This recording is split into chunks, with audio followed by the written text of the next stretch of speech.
여러분의 구독은 영상을 제작하는 데 큰 힘이 됩니다.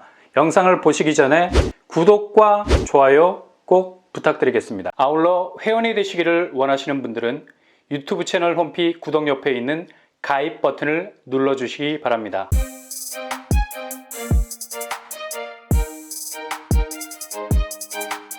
안녕하세요. 뻔뻔한 목독바입니다. 미국 FOMC, 그러니까 미국 중앙은행의 기준금리가 어떤 방향으로 갈 것인지 정하게 되는 회의가 우리 날짜로 내일 새벽이면 그 기조가 분명히 나올 것으로 보이는데요. 이번 미국 연준회의는 상당히 매파적인, 그러니까 기존 긴축 기조에서 조금 더 물러서지 않을 파월의 아주 차돌같이 단단한 긴축에 대한 의지가 불을 뿜을 것으로 예상들을 하고 있습니다. 그래서 코스피, 코스닥, 보합세 그리고 미국 시장도 경계감을 늦추지 않고 있는데요. 일단 전날까진 미국 주식시장이 엄청나게 뜨거웠었습니다. 그만큼 긴축 기조가 완화될 거라는 전망도 많이 나오고 했는데, 지금 미국 기준금리 궤적은 상대가 미국 자체 마켓 시장의 흐름, 그러니까 실업률과 인플레라는 가면은 쓰고 있지만 어디까지나 명분이고, 기준금리의 타겟은 바로 중국이죠. 어떻게 해서든 킹달러로 위안화를 내리 찍어야 하는 지상과제가 있거든요. 지금까지 중국은 스스로 자국 경제를 부양하기에 너무도 소극적인 모습을 보일 수밖에 없었던 것도 미국 쪽 기준금리가 계속해서 완고하게 고금리로 진행이 되면서 상대적으로 위안화 가치는 나락으로 가는 거고, 그러다 보니까 파격적인 부양책이 나올 수가 없는 겁니다. 겁이 나는 거죠. 자칫 잘못 움직였다가는 금리 폭격을 맞을 수 있는 위험이 있을 수 있기 때문에 미국이야 지금 실업률이나 높은 고금리 부분은 충분히 버텨낼 수 있는 기축통화국으로서의 간골스러운 면이 많으니까 지금까지 고금리로 버텨온 건데 중국은 그렇지 않았다는 얘기죠. 근데 최근에 중국이 지급준비율 0.5% 인하 그리고 1조 위안 정도에 이르는 유동성을 푼다는 부양책을 발표를 했습니다.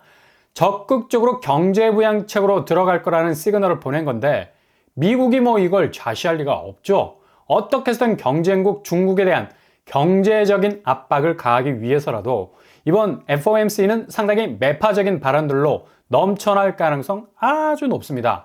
그래서 내일 발표될 미국 기준금리는 적어도 동결 수준에서 마무리가 될 가능성 높고요. 연준 위원 중에는 오히려 기준금리를 올려야 한다는 목소리도 나오고 있는 상황이라서 그리 만만하게 나오지 않을 것이 분명합니다.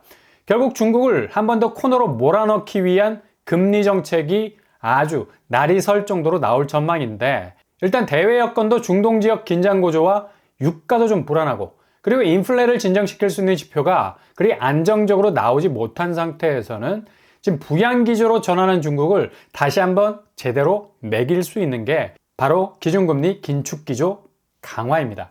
그러니 당연히 지금 5.5% 정도의 기준금리 궤적은 쉽사리 자물쇠를 따주지 않을 겁니다. 아주 단단하게 걸어 잠그고 파월의 입은 아직도 갈 길이 멀다는 쪽으로 기울어질 가능성 아주 많고요. 그래서 금리 기조는 아주 두껍게 철벽을 칠 가능성 높다. 이렇게 되면 봄이 오면서 금리도 해빙의 시대로 갈 거라는 기대, 물거품이 될 거고요. 그동안 미국의 긴축이 상당 부분 완화가 될 거라는 소식을 목이 빠지게 기다리고 있는 한국 부동산 시장은 여전히 아주 타이트하게 얼어붙은 모습을 그대로 유지할 가능성 높아 보입니다. 오늘 미국에서 나온 CNBC 발표에서도 3월 미국 기준금리 인하 전망은 9%에 불과하다는 발표도 나왔고요. 그만큼 상당 부분 스패너로 나사를 확실하게 쪼일 것으로 보이죠. 오늘 한국은행에서 나온 가중평균금리도 0.2% 하락하고 있는 것으로 발표를 하고 있는데 3개월 만에 4%대로 갔다는 거죠. 근데 이거 착시 효과일 수 있습니다. 지금 미국 국채가 작년 하반기 살짝 꼬리를 내린 틈을 타서 은행채가 연동 금리를 내린 것으로 보이는 거죠. 이거 자칫 헷갈리시면 안 된다는 얘기예요. 여전히 센터는 기준금리 깃발 아래 긴축 기조의 방점을 찍고 있습니다. 주담대 금리가 0.32% 하락한 것으로 한국 내 금리의 봄이 유일하게 올 수 있다는 이상한 관점을 가져서는 안 된다는 얘기죠. 다시 미국 긴축 기조로 인해서 밀려 올라갈 것은 분명해 보입니다. 지금 이런 분위기는 이미 시장에서 나타나고 있고요. 작년 하반기부터 힘겨루기에 들어갔던 매도세와 매수세의 치열한 가격 줄다리기는 이제 그 피로도가 너무 높아진 상태. 집을 팔려는 사람들은 기다리기가 너무 막연해 보이는 거고, 집을 사려는 사람들은 피부로 와닿을 만큼의 집값 하락세가 눈에 확 들어올 정도가 돼야 하는데 여전히 그 수위가 높다는 걸 인지하고 있기 때문에 매수의 지수가 절대적으로 높다는 걸 볼 수가 있죠. 그러니 뭐 당연히 서울 핵심 입지에 있는 아파트들도 거래 가뭄에서 몸서리를 치고 있는 상황이고요. 1월 서울 아파트 거래량은 1142건으로 최근 1년간 가장 낮은 수치를 기록하는 것으로 나타나고 있습니다. 지난해 1월이 1413건, 9월까지 계속해서 이 수치가 오르다가 3400건으로 올라섰다가 하반기부터 완전히 바닥으로 떨어지기 시작을 했습니다.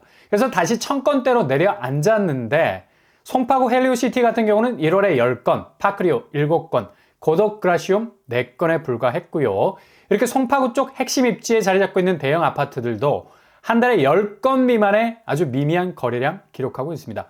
강남 역시도 마찬가지. 음마아파트는 이번 달 단 한 건의 거래만 나오고 있는 상황이죠. 이거 내일 미국 연준의 매파로 가득한 발언들로 포장이 된 기준금리 동결 기조와 함께 긴축 분위기를 상반기 내내 이어가겠다는 분위기가 전해지면 더욱 우리나라 부동산 얼어붙는 상황으로 가게 될 겁니다.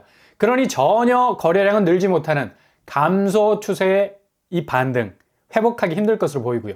그러니 당연히 매수자들은 일단 대기 일시정지 버튼 눌러버리고 더 이상 오래 버틸 수 있어야 하는 임대 시장에 관심을 기울일 수밖에 없는 거죠. 오늘부터 시작된 전세자금 대환대출 서비스 본격적으로 시작이 되고 있습니다. 전세대출 갈아타기 서비스에 참여하는 금융회사만 21개에 달할 정도로 고객을 잡기 위한 경쟁이 치열해질 것으로 보이고요. 어부지리, 아무튼 가장 낮은 금리를 제시하는 쪽으로 옮겨갈 수 있는 기회가 올 수 있으니까 어떻게 해서든 진입하려는 수요들이 폭증할 겁니다. 그만큼 지금 집을 사봤자 실익이 아무것도 없다는 걸 알고 있고 이 싸움도 장기 레이스로 갈 것이 분명하기 때문에 집값이 눈에 확연하게 떨어지는 낙폭이 느껴져야 뭔가 치고 나갈 수 있는 동기부여가 되는데 여전히 호가는 방어벽을 세우고 있는 상황에선 지금 진행형으로 하락하고 있는 추세가 더 급격하게 꺾일 것을 예상하는 입장에선 어떻든 시간이 필요한 거죠. 그래서 전세자금 대환대출 쪽으로 급격하게 수요가 몰릴 것으로 예상이 됩니다.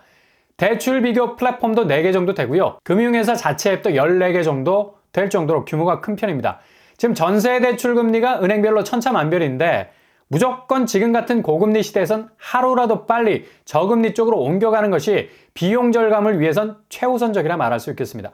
그리고 29일에 시작된 신생아 특례 대출 역시도 접속 사이트에 접속이 되지 않을 정도로 많은 사람들이 폭주를 했는데 이것도 하나의 변수가 될 수가 있어요. 주택가액 9억 이하, 8호직업 이하, 연소득 1억 3천 이하로 못 박아놨는데 어쨌거나 필터링이 될 수 있는 전제가 분명 살아있지만 자칫 정책금리에 기반한 또 다른 영끌이 될 가능성도 있다는 거죠. 자칫 본인 소득 여력에 비해서 대출을 받을 수 있는 부분도 있어서 하는 이창용 총재도 소득 수준 안 되는데 돈을 빌려주는 제도가 그 사람을 도와주는 것인지에 대해선 심각하게 고려를 해봐야 한다는 말을 했을 정도로 이게 또 다른 빚으로 가는 도화선이 될 수 있다는 얘기입니다. 그러니 1월부터 시작된 정책들, 그것도 상당한 드라이브 모드를 가지고 진행된 주담대 대환대출, 그리고 전세자금 대환대출, 신생아 대출 모두 공통적으로 정책 모기지라는 점. 그것도 저리로 대출을 갈아탈 수 있는 고금리 분위기 속에서 숨통을 틔워줄 수 있는 부분이 있겠지만 한편으로 이게 또 다른 빚으로 전환이 된다는 점이 우려스러운 부분이 될 수 있다는 얘기죠. 아무튼 1월부터 시작된 충격적인 정책들이 얼마나 지금 부동산 상황을 연착륙시킬 수 있는가. 이게 모두 대출, 그러니까 부동산 유동성을 풀어준다는데 합의이 돼 있어서 부채 청산이라는 디레버리징이라는 분위기와는 거리가 멀다. 그래서 상당 부분 고금리 기조가 이어지는 가운데 집값 하락세가 굳어져 가고 있어서 얼마나 개인이 이런 대출을 잘 견뎌내면서 빚을 쳐낼 수 있을 것인가. 결국 디폴트적인 상황도 무시하지 못한다는 거죠. 특히 연체율.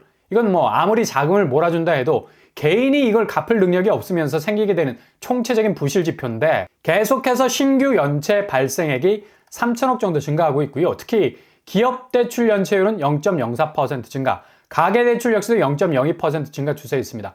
가장 대출에서 핵심이 될 수 있는 주담대 대출 연체율 역시 0.01%로 증가 추세에 있다는 것. 그러니 입구가 열어주는 대출문이 마지막 그 대출을 갚을 수 있는 출구가 이렇게 닫혀버리게 되면 그냥 그곳에 갇혀버리는 알카트레즈 같은 감옥이 될 수 있다는 얘기죠. 평생 그 빚을 갚아내기 위해서 남은 형량, 또 반평생을 바쳐야 그 감옥문을 열 수 있을 정도로 작년 상반기에 반백년 주담대 등장하지 않았습니까?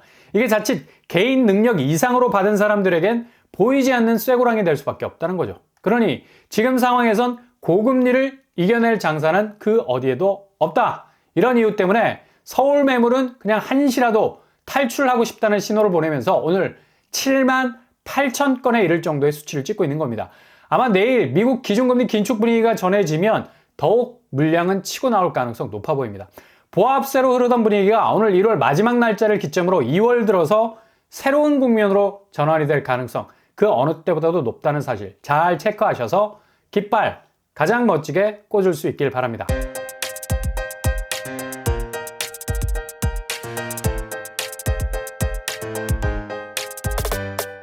오늘의 부동산 캐릭터처 미국이 오늘 발표한 내용은 다소 충격적입니다. 3월에 꽃이 피고 금리도 꽃을 피울 것으로 예상했던 분위기에 찬물을 끼얹는 일이 될 것인데 앞으로 한국 부동산 쪽으로 다시 한번 뺨따구를 때릴 수 있는 아주 강력한 충격이 될 수 있을 걸로 보이고요. 정책 금리로 인한 대출의 문이 다시 열리기 시작을 했는데 여전히 금리는 지금 살짝 내린 금리 계적으론 장담을 못하는 분위기. 다시 스패너로 볼트를 쪼일 수밖에 없는 상황이 펼쳐지게 될 것으로 전망이 됩니다. 오늘도 응원합니다. 여러분의 길이 꽃길만 되실 수 있길 바랍니다.